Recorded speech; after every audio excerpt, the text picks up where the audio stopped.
నా సరికొత్త వాహనానికి నంబర్ ప్లేట్ బిగించుకుందామని రవాణా శాఖ కార్యాలయానికి వెళ్ళాను. అక్కడ నా వంతు రావడానికి కొంత సమయం పట్టింది. ఈ లోపల అక్కడ ఉన్న చిన్న చితకా పిల్లకాయలు గాలిపటాలు ఎగిరేస్తుంటే వాళ్ళని గమనించడం మొదలుపెట్టారు. వాళ్ళ కేరింతలు, వాళ్ళ ఆనందం వర్ణనాతీతం. అది చరవాణుల్లో కదలక మెదలక ఆటలాడే మన పిల్లలకు బహు దూరం. వాళ్ళలో ఒక పిల్లవాడు బహు నేర్పరనుకుంటా చిన్నపిల్లలందరూ వాడిని చూసి బతికినాడుతున్నారు. అన్న, మా పటానికి డీల్ వేయకన్నాను, నా మాంజా బాగా రాలేదన్నా చూడు అను. వాడు కూడా చాలా కలుపుగోలుగా, సరేలేరా నేను దించనులే నీ పటాన్ని అంటూనో, లేక రారా నా మాంజా ఇస్తానను అందరినీ కలిపేసుకుంటున్నాడు. నాకు అనిపించింది, ఆహా ఇది కదా పిల్లలు నేర్చుకోవడం అంటే అని. అదే పిల్లలు రేపు గొడవ పడవచ్చు, ఎల్లుండికి ఒకటి అవ్వచ్చు. కానీ ఎంత మంచి బతుక్కళ్ళలు నేర్చుకుంటున్నారు. బతుక్కళ్ళలు నేర్వడం అంటే నా చిన్నతనానికి వెళ్ళాలి, అలాగే మీ చిన్నతనానికి కూడా.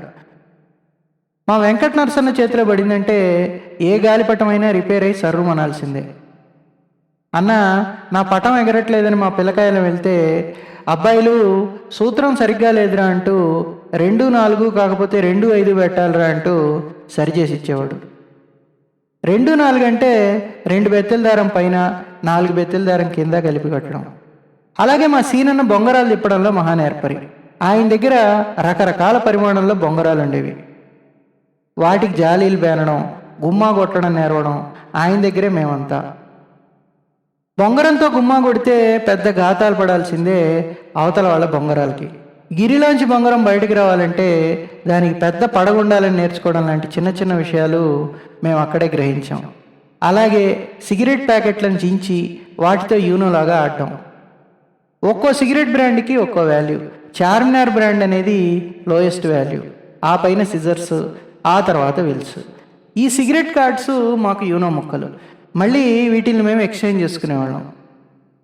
2 చార్మినార్కి ఒక సిజర్సు, 2 సిజర్లకు ఒక విల్సు, అట అన్నమాట. ఇవి మా ఖజానాలు. మా మల్లికార్జునన్న వీటి కోసం ఒక పెద్ద ఎక్స్చేంజ్నే నడిపేవాడు.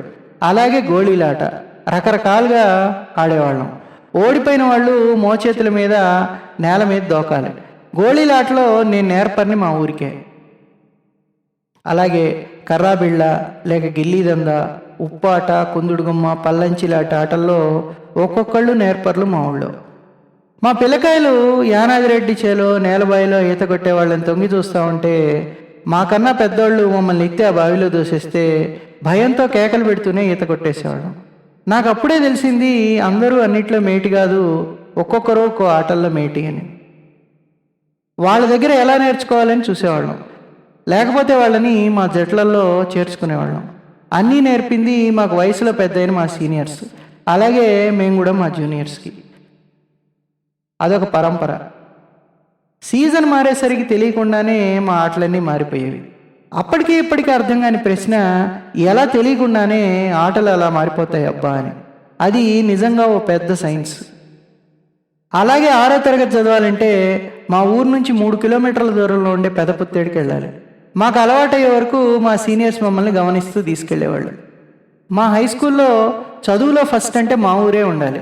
అది మా సీనియర్స్ నుంచి వచ్చిన ఒక పరంపర.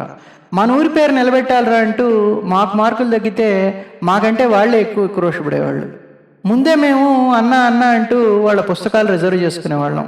కాస్త పెద్దయ్యాక కొన్ని రోజులు మా సీనియర్ అన్నల అక్కల మధ్య ఉత్తరాలు చేరవేత కూడా మేమే చేసేవాళ్ళం. అన్నా చెప్పన్నా, ఆ అక్క నీ ప్రేమను ఒప్పుకుందా లేదా అని మేము అడిగితే, ఒరే ఓపిక ఉండాలరా, అంత తొందరగా ఇవి కుదరవురా అంటూ ఓపిక కూడా నేర్పారు మా అన్నలు. ఇవన్నీ పుస్తకాలు, పాఠశాలల ఆవల మేము నేర్చుకున్న బతుకు కళలు.